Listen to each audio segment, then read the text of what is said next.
E aí pessoal, professor Gessé falando aqui, vamos continuar falando sobre equilíbrio químico.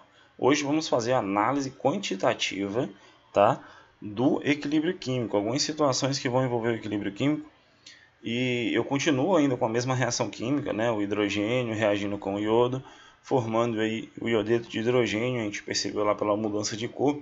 A aula passada a gente entendeu que para estar no equilíbrio, a velocidade da reação direta tem que ser igual à reação inversa, né? As duas velocidades têm que se igualarem e as concentrações elas são constantes, e a nível macroscópico tu vê que não vai mudar mais de cor, tá? O equilíbrio se mantém firme, certo? Então, lembrando da cinética, um pouco da cinética química, que envolve lá a velocidade das reações químicas, eu posso dimensionar, tá? A velocidade V1 e a velocidade V2 de forma teórica, tá? Só para relembrar, aqui eu tenho duas coisas acontecendo, certo? Eu vou mostrar aqui para vocês, ó.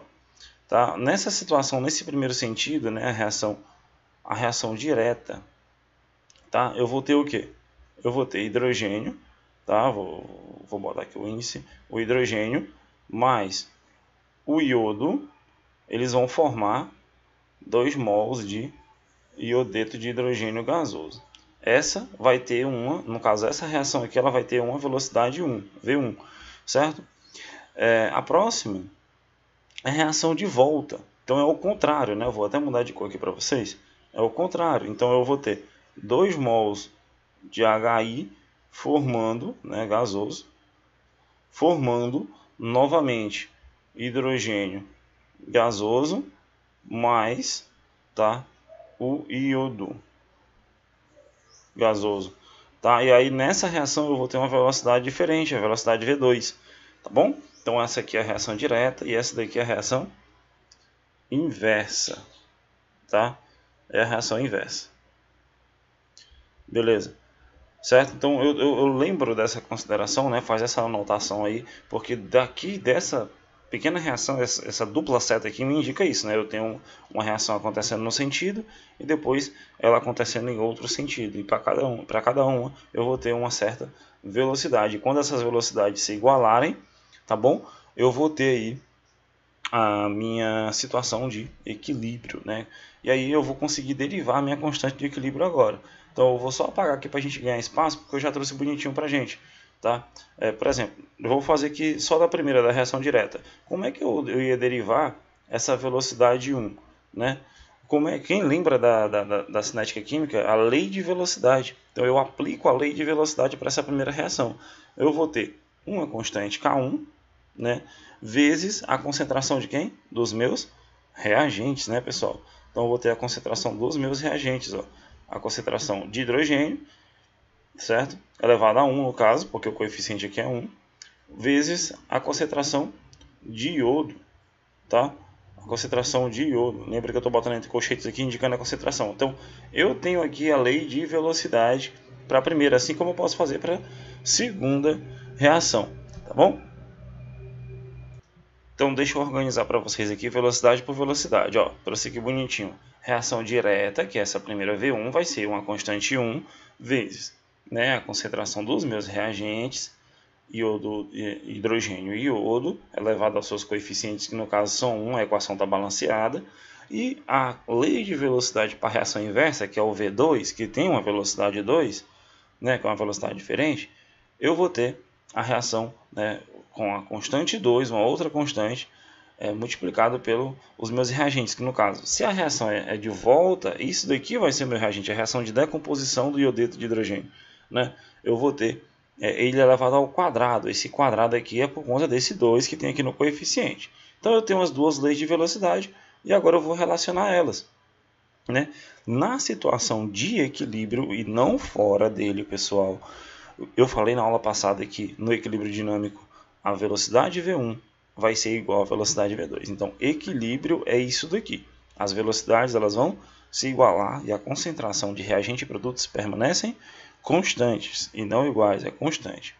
Então, eu posso fazer uma relação matemática, né? Eu sei que V1 é toda essa expressão e V2 é toda essa expressão aqui. Então, eu posso substituir V1 e V2. Foi o que eu fiz aqui, né? No lugar de V1 eu coloquei K1 vezes a concentração de hidrogênio e iodo vai ser igual à expressão de V2. Eu trouxe para cá o K2 e o iodeto de hidrogênio ao quadrado. Coloquei as duas. E aí o que eu faço? Eu trago essa constante 2 e divido, né? Fica K1 por K2. Eu tenho aqui uma relação. E aí eu acabo passando esses dois reagentes aqui dividindo. E aí eu reorganizo a minha equação, tá bom? Dessa forma, e eu vou ter uma relação entre a constante 1 e a constante 2. E isso é muito bom, tá? Isso vai me trazer uma análise muito rica do equilíbrio químico.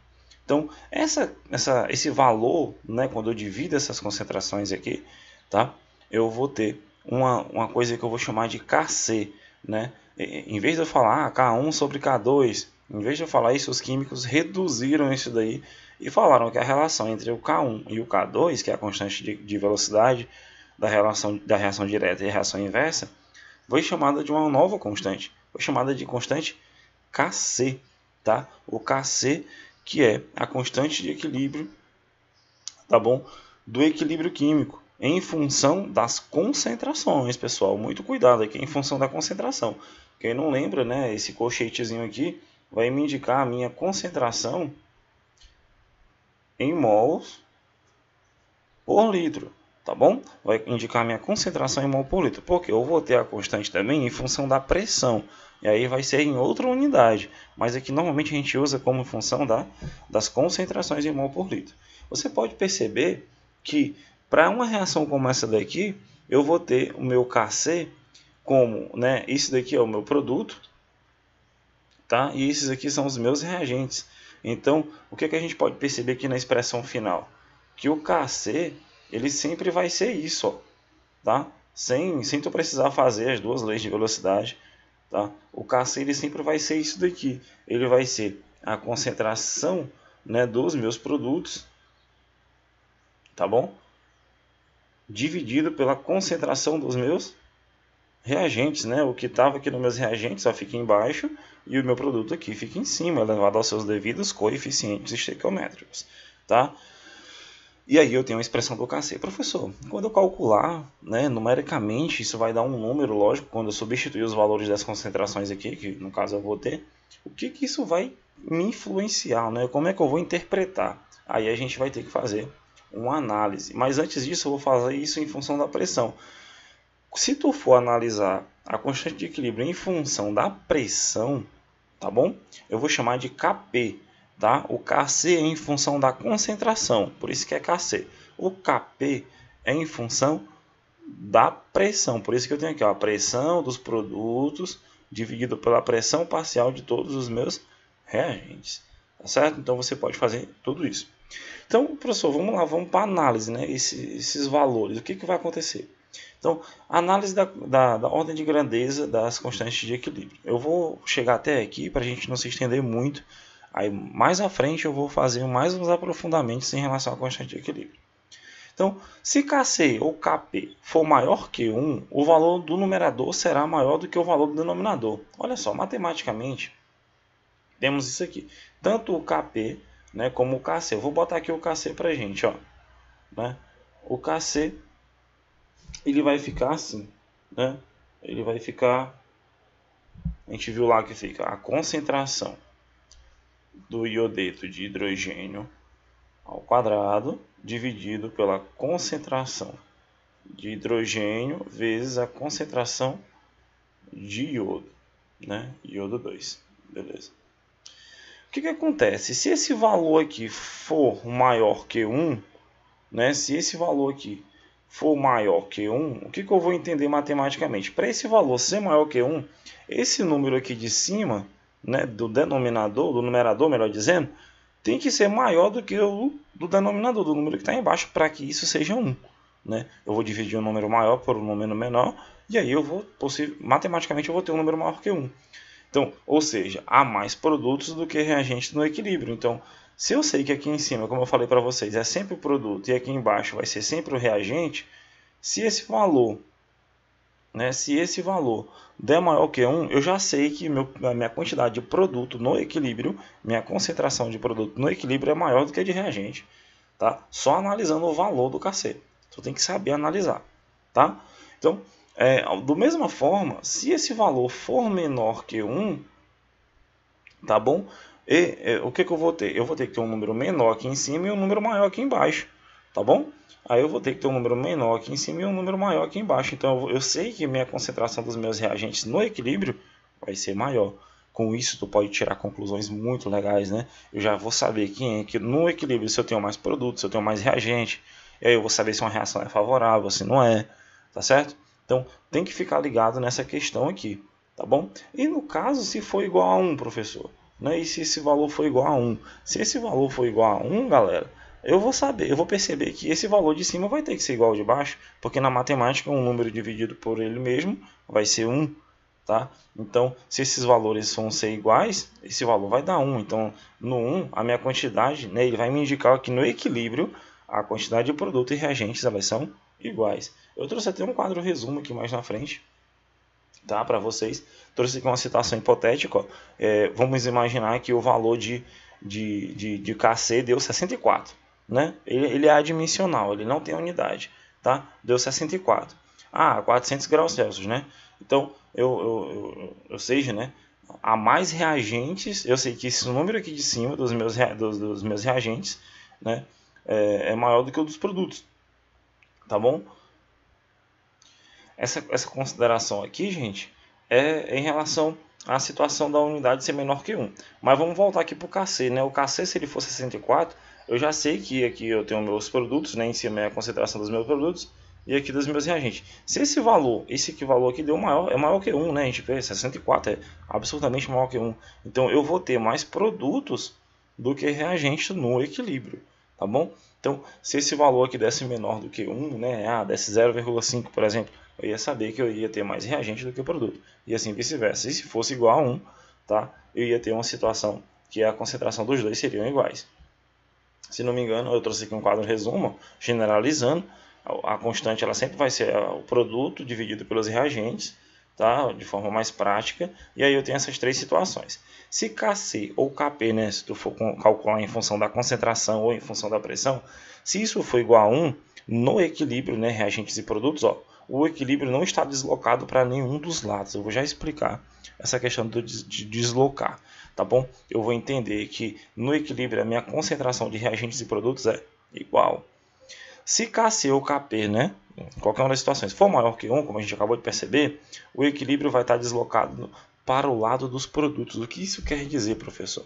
Primeira coisa, eu sei que quando esse valor for maior que 1, né, eu vou ter mais produtos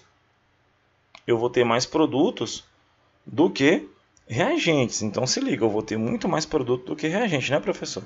Justamente porque eu analiso essa equação aqui, ó.